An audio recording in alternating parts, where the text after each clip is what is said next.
When it comes to grief, you have to allow yourself time. You can't just take off 2 days of work and say, you know, you're good to go and this, and that. I mean, I'm processing some old emotional toxic relationship trauma from 17 years old, and it's taken me a week, and I'm still feeling afterburn. So you guys, when you lose somebody close, or your best friend moves away, or your kid goes to college, or you know, whatever, that's a type of grief. Or your child or somebody you know and love has substance abuse or an addiction, that's a type of grief. Miscarriage, you know, that's a type of grief, and nobody shows you how to do this. So the best thing to do is, and we're so scared to feel, you know, we're taught that there's just happy and mad, and there's not.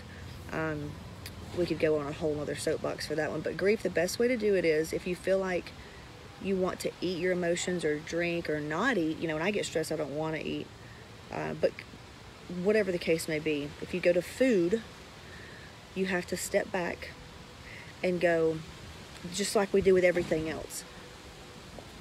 It's not in alignment with your goals, your health or your fitness goals. It's just a coping mechanism, and it's okay to feel. So the best thing you can do is get to the paper, or even get to a therapist. I just hate to use therapists because they're like hairstylists and doctors. You never know. There's just not a lot of good ones. And trainers, it's like anywhere, really. You don't know if you're getting a good one. Like, I have some phenomenal healers that can do Reiki and distance Reiki.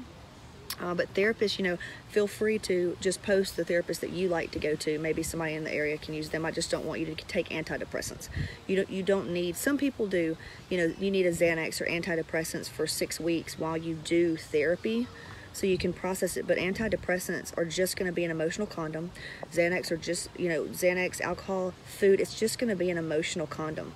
It just numbs out the feeling. It's like an Advil or a Motrin. I know when I do readings for people, I will get on and I'll go, oh my God, do you have a fucking headache? And they're like, well, I did. I took a Motrin. I'm like, oh, your body's still, like, the Motrin just covers it up.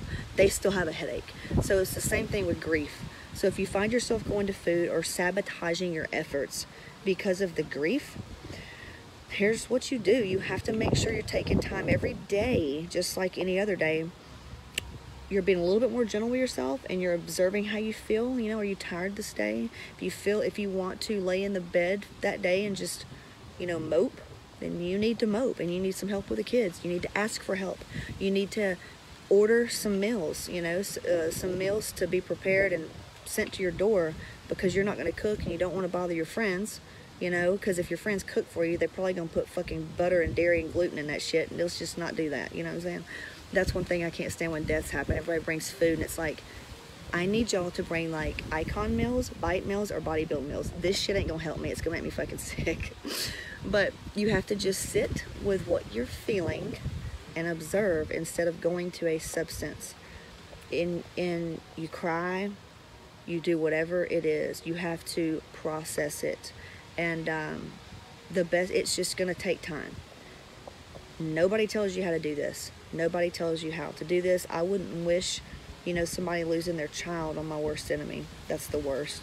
Losing a husband, losing a whatever. You know, it's just a new life. It's a new thing. But they're only gone physically. They're always there on the spiritual realm. They're always with you. And we'll get into that later. But you have to go and sit with what you're feeling. Anxiety usually feels right here.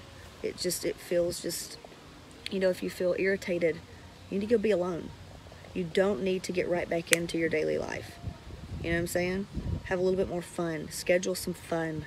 Go do, you know, treat yourself. It's just like your kid, all right? If y'all don't have kids, then imagine it's a little niece or nephew. It's a child, if you can connect with that. And if you hate kids, then it's your favorite pet, okay? Imagine if it were them when they're heartbroken. Like, heartbroken. It's not about comparison. Well, damn, it's just their little girlfriend. It's just this. No. Imagine that they lost their daddy, or whatever the case may be. How would you treat them? I know how you treat them. Good God, I know what parents do.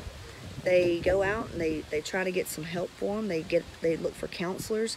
They look for, well, little Johnny needs to do this because he lost his daddy. And, you know, maybe they take some extra trips. Maybe they do something fun that Johnny likes to do. It's the same thing. You have to do the same thing for you. You have to go inward and give yourself what you need. But sometimes if you come from emotional trauma or any type of abuse, you really don't know how to take care of yourself. So it's sticking to your workouts. You know that's good for you.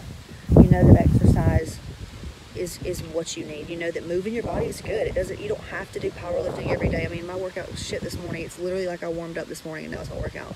But I got other stuff going on. You know you have to exercise every day. You know what you need to be doing. If you don't exercise and you're just not sleeping, it's okay. Do a gentle, easy flow yoga. Look up easy flow yoga for grief. You know, look up things that's inspirational that help you feel, you know, happy or like it's okay to cry or it's okay to be sad. And just give yourself some time, and you do. It depends on who you lost and what kind of grief this is. I would say professional help always, but don't depend on antidepressants. You don't need to be on them for a long time. They are just to bridge you to healing while you process some things. Do you know what I'm saying? Okay.